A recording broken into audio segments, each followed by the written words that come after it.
जब कोई कहते तुम्हारे जीवन में कष्ट ही कष्ट है, तब एक काम चालू करो, शिव की आराधना।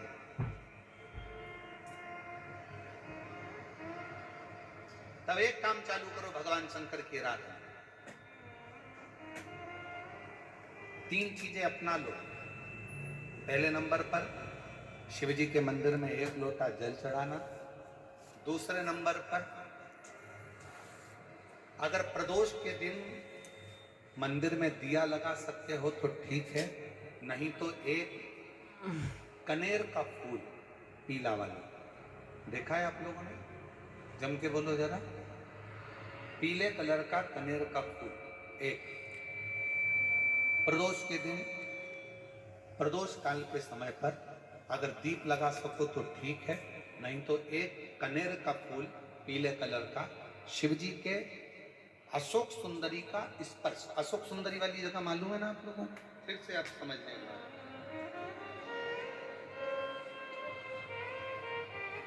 ये शिवलिंग, जलाधारी, ये चरण, राइट में गणेश जी, लेफ्ट में कार्तिकेय जी, मध्य भाग में जो एक मोटी सी लाइन होती है वो अशोक सुंदरी का स्थान होता है। जहां पर शिवलिंग रखा हुआ है ये पार्वती जी का हस्त कमल। शिवलिंग, शिवलिंग के ऊपर जो कलश में से एक एक बूंद पानी गिरता है वो शंकर जी की 5 लड़कियां, जया, विषहरा, शामली बारी, दौतली, देव। शिव जी के 6ठे नंबर की लड़की अशोक सुंदरी मध्य भाग में। जब एक कनेर का फूल प्रदोष के दिन, प्रदोष काल में अशोक सुंदरी वाली जगह पर स्पर्श कराकर शिव जी को समर्पित करना। 3 क्रम है, अगर बन सके तो करो। पहला 1 लोटा जल चढ़ाना। दूसरे नंबर पर अगर बहुत ज्यादा तकलीफ की जिंदगी चल रही हो, बहुत कष्टमय जीवन चल रहा हो और सब ने कह दिया कि तुम्हारी किस्मत में तो धक्के ही लिखे हैं, केवल आप धक्के ही खाओगे, तो एक कनेर का पुष्प प्रदोष के दिन, प्रदोष काल में अशोक सुंदरी का स्पर्श कराकर शिवलिंग पर चढ़ाओ। और बन सके प्रत्येक महीने शिवरात्रि आती है, जैसे कल शिवरात्रि है ऐसे हर महीने शिवरात्रि आती है। शिवरात्रि के दिन एक अक्षत, मात्र एक अक्षत, केवल एक चावल का दाना, एक दुर्वा के साथ शिव जी को समर्पित करना प्रारंभ करो। जिंदगी की कैसी भी तकलीफ होगी, मेरा शंकर भगवान उस तकलीफ को मिटाएगा। काटो।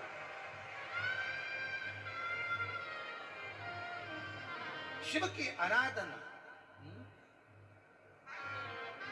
और दिल से बाबा को पुकारते रहो, श्री शिवाय नमस्तु,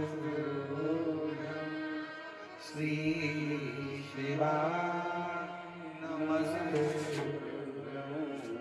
श्री शिवाय नमस्तु,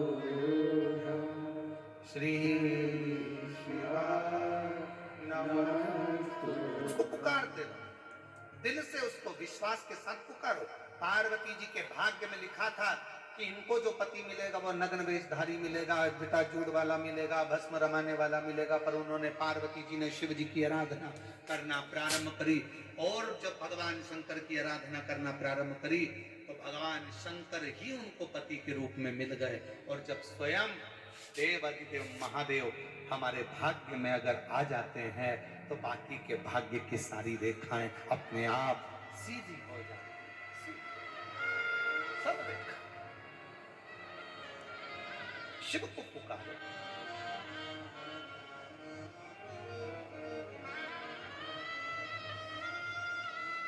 भगवान शंकर को पुकारने का प्रयास करो।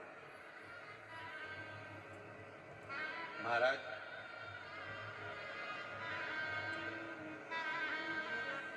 शिव महापुराण की कथा एक बड़ी सुंदर बात कहती है, बहुत सुंदर। जिसके दिन खराब चल रहे हो ना, तुम्हें मालूम है कि तुम्हारा रिश्तेदार के दिन खराब चल रहे हैं, उसकी तकलीफ की जिंदगी चल रही है, उसको कष्ट है, हम जानते हैं कि दिल्ली वालों को इतना समय नहीं है, मुंबई वालों को इतना समय नहीं है, बड़े बड़े शहर वासियों को इतना समय नहीं है, पर शिव महापुराण की आज की बात को लेकर जाना। जिसके दिन खराब चल रहे हो, तुम्हारे रिश्तेदार, तुम्हारा कुटुंबी, मोहल्ले में किसी के दिन अगर बेकार चल रहे हो, बहुत कष्ट के दिन चल रहे हो, तो उससे कम से कम एक दिन में 2 बार जरूर मिला करो। क्यों? उसके दिन भले खराब चल रहे हैं, पर एक न एक दिन मेरा बाबा उसका हाथ पकड़कर उसको उन्नति की सीढ़ी पर जरूर चढ़ा। अगर किसी के दिन खराब चल रहे हैं तो उससे 2 बार मिलो। अगर किसी का स्वास्थ्य खराब चल रहा है तो उससे 3 बार मिलो। चिंता मत करना, छोटी सी बीमारी है, ठीक हो जाओगे। चिंता मत करना, ऐसी बीमारियां तो आती रहती है, टेंशन मत लो। किडनी खराब हुई है, लीवर बेकार हुआ है, शुगर हो गई है, थायराइड हो गया, कैंसर हो गया, क्यों चिंता करते हो? 3 बार मिलो। किसी के दिन खराब चल रहे हैं तो 2 बार मिलो, किसी का स्वास्थ्य खराब है तो 3 बार मिलो। और घर में अगर बुजुर्ग माँ बाप हैं और उनके प्राण छूटने का समय है, तो शिव पुराण की कथा कहती है उनकी सेवा में 24 घंटे लग जाओ। 24 अपने